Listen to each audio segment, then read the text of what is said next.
Yeah, so imagine this is just a cord and you need to make like an anchor point. So that's what you do. Take a loop,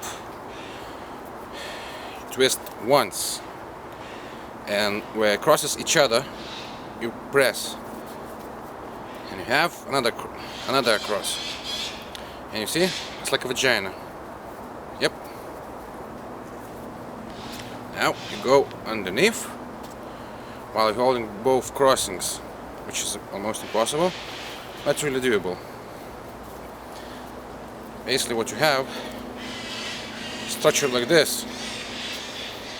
Oops, sorry, the other end doesn't need, Jesus. Anyways, what you do, get the point from underneath. All excited. What the fuck is happening?